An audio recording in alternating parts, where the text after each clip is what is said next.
आपल्यासोबत राष्ट्रवादी काँग्रेस पक्षाचे शरदचंद्र पवार पक्षाचे कार्याध्यक्ष रवींद्र पाटील जे आहेत, काय सांगचाल अकलूज नगर परिषदेचे निकाल? आज आपल्या सोलापूर जिल्ह्यातील सगळ्या नगरपालिका नगर परिषद यांचा जो निकाल लागलेला आहे तो निकाल माझ्या मते स्वाभिमानी जनतेनं, सोलापूर जिल्ह्याच्या स्वाभिमानी जनतेनं दाखवून दिलेला आहे की आम्ही कुठल्याही बोलतापांना किंवा कुठल्या प्रेशरला आरी न जाता स्वाभिमानाने मतदान करतो. आणि ही तिसरी वेळ आहे स्वाभिमानी जनतेनं दाखवून दिलं. लोकसभेलाही दाखवून दिलं, विधानसभेलाही दाखवून दिलं. आणि ही जनता आदरणीय पवारसाहेबांवर प्रेम करणारी जनता आहे सोलापूर जिल्ह्याची. त्यामुळे सोलापूर जिल्ह्याच्या जनतेवरती प्रेशर जेवढं तुम्ही टाकाल तेवढं ते रिस्पॉन्समध्ये तुम्हाला जनता तुमची जागा दाखवल्याशिवाय राहत नाही. त्याचं हे आजचं उदाहरण आहे. आज सोलापूर जिल्ह्यातल्या ज्या काही इलेक्शनचे निकाल लागले त्याच्यावरून तुम्ही लक्षात घ्या, फक्त तीन नगरपालिका नगर परिषदांवरती तुमचा विजय झालेला आहे. बाकी सगळ्या संमिश्र आमच्या महाविकास आघाडी कुठं काय आम्ही छुपे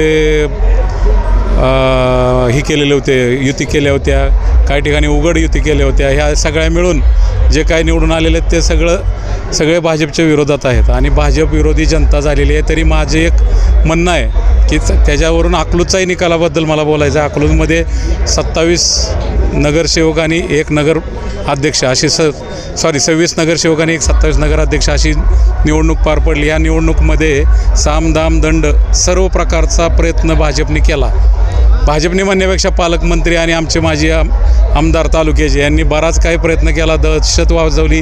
दहशत कोणाचीही जनतेने बघितली. जनता ही मोहिते पाटील कुटुंबावर प्रेम करणारी अकलूजची जनता आहे. त्यामुळे अकलूजच्या जनतेने दाखवून दिलं, तुम्ही कितीही दहशत करा, जेवढं आमच्या दादांवरती बोलचाल, मोहिते पाटील कुटुंबावरती बोलचाल, तेवढी ती जनता उपसुमळून प्रेम करते मोहिते पाटील कुटुंबावर. ते आज एक जिवंत उदाहरण आहे. 4 जागा आमच्या गेलेल्या आहेत, त्याबद्दल आम्हाला हळहळ पण वाटते. पण त्या 4 जागा गेलेत कशा? 50, 40, 60 मताने गेलेले आहेत. त्याचं आम्ही आत्मपरीक्षण करू, त्याबद्दल आम्ही नक्कीच सुधारणा करू. पण त्या 4 जागा गेल्या कशा? त्याचं कमीत कमी 30-32 कोटी रुपये आमच्या नुसत्या अकलूज नगर परिषदसाठी भाजपने, पालकमंत्र्यांनी, माजी आमदार राम सातपुते यांनी जो काय वापर केला, बळाचा वापर, पैशाचा वापर, पण जनता त्याला बोलली नाही. याच्यावरूनच लक्षात घ्यावं की पालकमंत्र्यांनी आत्ता तरी आपलं आत्मपरीक्षण करून, विचार करून, मी पक्षाचा, शरदचंद्र पवार राष्ट्रवादी पक्षाचा कार्याध्यक्ष नात्यानं एक माझा सवाल आहे साहेबांना की आपण पालकमंत्री आहात.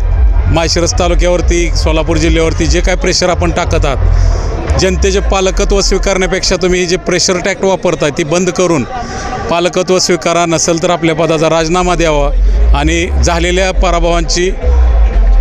पराभव मान्य करून आपण त्याच्याबद्दल पक्षाचा राजीनामा द्यावा, पालकमंत्र्याचा राजीनामा द्यावा, अशी आम्हाला एक कार्यकर्ता आणि शरदचंद्र पवार पक्षाचा कार्याध्यक्ष या नात्याने मी आपणास आव्हान करतो.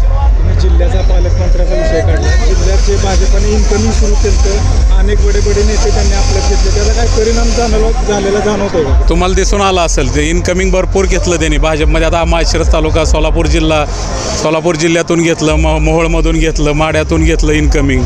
काही परिणाम दिसत नाही आहे. कारण जर तसं असतं तर एखादी सत्ता त्यांनी घेतली असती.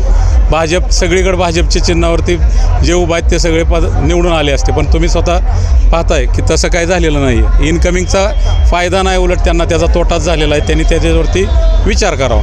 जनता नेत्यांबरोबर आहे, कार्यकर्त्यांबरोबर आहे, काय संदेश? जनता ही कार्यकर्त्यांबरोबर आहे, नेत्यांबरोबर नाही. नेते कुठेही जाऊत, जनता ही जनता आहे. जनता सुज्ञ आहे. जनता सुज्ञ आपला विचार करते. जनता जो पालकत्व खरं स्वीकारतो त्याच नेत्याच्या पाठीमागं आहे. जो स्वतःच्या स्वार्थासाठी पक्ष बदलतो त्या नेत्याच्या पाठीमागं जनता नाही आहे. हे दाखवून दिलेलं आहे.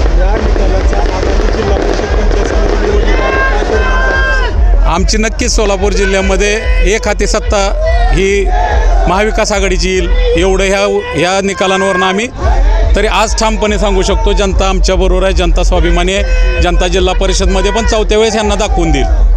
थँक्यू.